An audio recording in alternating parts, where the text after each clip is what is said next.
Okey, Assalamualaikum dan salam sejahtera. Saya Waziri untuk perkongsian kali ini nak suggest lah ataupun nak bagi pandangan berdasarkan pengalaman saya. Apakah jenis softbox yang sesuai untuk merakam gambar grup foto, terutamanya untuk bagi rakan-rakan yang nak buka studio sementara hari raya. Pasal biasanya menjelang hari raya walaupun lambat lagi, ramai di kalangan jurufoto ni nak cari duit tambahan lah kan, nak buka studio sementara. Bagi yang dah biasa, bagi yang dah memang ada studio tu tak ada masalah. Ni yang contohlah dia street photographer, dia photojournalist ataupun dia event photographer kan, tiba-tiba dia rasa macam aku nak buka studio foto lah. Pasal benda ni walaupun dia mahir dalam satu bidang tu, tak semestinya dia mahir dalam bidang lain. Contohlah street photographer tiba-tiba nak jadi bird photographer, ataupun street photographer tiba-tiba nak tukar jadi sport photographer. Dia skill dia berlainan. Sama juga macam studio ni. Okay. Direct kepada tips memilih softbox yang sesuai ni, yang paling penting yang kita nak tahu, biasanya kalau untuk hari raya ni, biasanya satu family akan bergambar lah. Ramai lah, 5 orang, 6 orang, 10 orang, mungkin lebih ramai daripada itulah. Dan saya bagi contoh gambar AI ni. Boleh tak kita dapatkan hasil gambar kita sama macam ataupun hampir sama macam gambar yang dijana oleh AI ni? Jawapannya memang boleh sangat lah. Dan saya pernah tengok beberapa page di Facebook lah, studio-studio fotografi yang ada di Malaysia ni. Saya tengok hasil-hasil gambar dia. Memang kadang-kadang kita tengok ni macam bukan gambar betul kan, macam AI kan, tapi memang bila saya tengok behind the scene itu memang orang kata apa, menepati ataupun samalah dengan agakan ataupun saya agak, maksudnya bila tengok gambar tu saya dah agak set up apa yang digunakan, boleh tengok memang betul lah. Dia ada banyak jenis softbox, tapi softbox yang saya nak suggest ni adalah satu, saiz dia besar. Kalau boleh untuk grup foto ni minima 120 cm dia punya diameter tu, 120 cm. Sama ada kita nak beli yang 4 segi ke parabolik ke terpulang, tapi saiz dia 120 cm. Ada juga 150, dia berdasarkan keluasan kita punya studio tu lah. Tapi 120 cm tu dah memadai. Tapi bukan satu lah, 120 cm tu dah memadai. Tapi bukan satu, dua lah kiri kanan kan. Sebaik-baiknya kalau boleh kita ada lighting tambahan lagi untuk lighting background lah. Lighting background tu kita nak pakai speed light pun tak apa, nak bagi terang bahagian belakang tu. Tapi kalau kita dah ada softbox yang besar, dia basic dia saya dah bagi tahu awal lah dalam perkongsian di Facebook kan. Kalau kita nak dapatkan soft light lagi besar, size softbox tu lagi soft lighting dia tu. Kalau lagi kecil, kita tak pasti jauhkan lighting tu, dia akan jadi harsh lah. Benda ni klien memang tak nampak lah, tapi biasanya tema untuk hari raya ni kita nak gambar kita, kulit muka kita nampak lembut kan. Dan tak ada cara lain lagi, memang kita perlukan softbox yang size yang besar, ataupun pakai screen. Screen ni jarang lah orang buat kan, kecuali kita sanggup nak charge customer kita lebih, pasal nak set up tu agak rumit, dan one man show, seorang nak adjust benda tu agak payah lah. So saya suggest jadi dua jenis softbox. Dua jenis tu maksudnya dalam masa mudah tu biasanya ada softbox jenis tu dia kita macam ni kan, jenis yang saya pakai ni. Flash tu tembak direct terus ke muka kita. Itu biasa lah. Dia akan menimbulkan, dia boleh soft juga, tapi ada satu lagi yang lebih soft, yang biasa any Leibowitz guna kan. Dia flash dia mangkuk dia macam ni. Flash dia tembak kat sini, tembak ke dalam, dia punya reflektor tu tembak ke dalam, lepas tu cahaya dalam tu pula dia reflect keluar balik, ada diffuser sini. Jadi dah double diffuse lah. Dan benda tu lah yang menyebabkan hasil gambar tu jadi lembut. Dan biasanya portrait fotografer yang nak gambar subjek dia lembut, memang dia akan pakai yang jenis macam tu lah. Cuma kekurangan dia, bukan kekurangan lah, dia ada cons situ.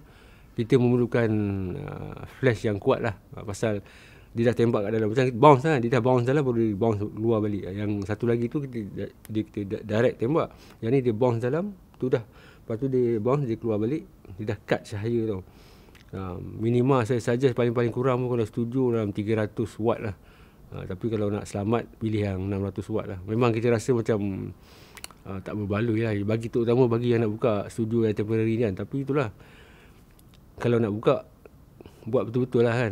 Jangan hampakan customer kita lah kan. Pasal boleh kata 2-3 tahun 2-3 tahun kebelakangan kan, sebanyak je dapat WhatsApp ataupun DM daripada Facebook tanya, bang gambar saya teruk lah pergi studio ni kan. Lepas tu dia tunjuklah setup yang ada dekat studio tu. Saya tanya dia kan, flash mana guna, rupanya guna Speedlight kan. Lepas tu dia bagi saya dia punya size file tu, saya tengok pakai ISO 1600, 2000 kan. Sepatutnya kalau dah pergi studio kan, pakai ISO rendah lah. Bukan tak boleh pakai ISO tinggi tu kan, tapi kalau dah halang pakai tinggi macam tu, baik tak payah pakai flash langsung kan. Naikkan ISO pergi 5000 ke dah cukup lah, tak payah pakai lighting terus kan. Memang ada noise lah. Biasanya kalau orang pergi studio ni memang mengharapkan penggunaan lighting, cahaya cantik, lembut kan. Tapi bila hasil dia, bila dia nak blow up, nak print kan, saya tanya dia nak print size apa, A3 kan. Memang lah bila dapat soft copy tu okey. Bila kita zoom dalam kopi tengok, tu bila kita tengok tu memang kita tahu lah dia punya ISO tinggi dan juga lighting tak layak. Sebab ISO tu tinggi, lighting tak cukup lah. Dia flash yang saya cakap tu jenis macam ni lah, macam ni 130 cm. Dia macam payung, senang nak bawa benda ni kan. Dia kecil, bukan kecil lah, maksudnya dia macam ni kan. Dia macam payung kan. Dia habis pasang tu, kita buka, dia masukkan dalam beg macam ni. Dia tembak dekat dalam flash kat sini, tembak dalam, lepas tu dia keluar balik kena subjek. Pasal tu dia jadi lembut berbanding dengan flash yang kita tutup dekat belakang tu. Dia keluar lembut juga, tapi ini itulah, dia bergantung pada pengalaman masing-masing. Pasal kalau orang yang tak pernah tengok, tak pernah, jarang bermain dengan cahaya flash, dia mungkin tak boleh nak nampak beza benda tu. Dia tengok macam sama je kan. Tapi bagi orang yang biasa bekerja di studio, dia boleh dapat beza benda tu lah. Nampak kualiti dia tu, dia punya softness dekat kulit muka tu. So pendekkan cerita, lagi satu kan, kalau kita pergi kedai yang menjual aksesori ni, tak sama.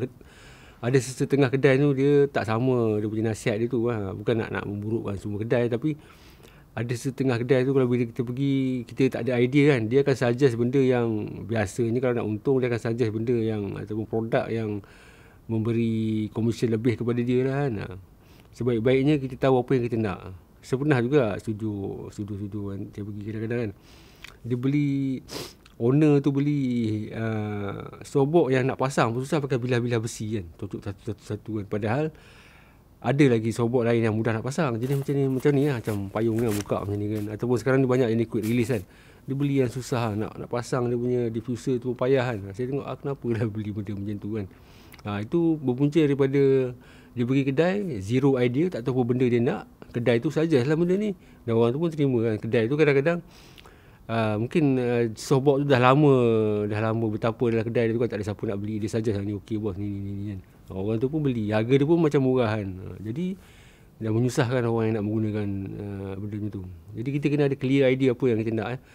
Kalau kita memang nak buka studio fotografi walaupun sementara untuk hari raya ni, belilah softbox yang besar, 120 cm minimum 130 kan. Kalau 150 pada, itu pun 150 tu kita perlukan cahaya yang lagi kuat lah benda tu. Pasal kalau cahaya tak kuat, kita pakai speedlight pun boleh lah. Speedlight pun boleh tembak untuk guna untuk ni. Cuma dia recycling time tu lambat lah. Maksudnya daripada satu shot nak tunggu full power, second shot tu dia makan masa. Jadi dah buang masa klien kita lah. Dan biasanya untuk studio hari raya ni bukannya seorang dua datang. Mungkin pasangan suami isteri, ada anak, lepas tu dia nak bergambar dengan opah nenek dia lagi kan. Mungkin dah jadi daripada satu keluarga 5 orang jadi 10 orang, jadi 15 orang kan. Jadi kalau kita ada softbox yang besar tu memang cantik lah.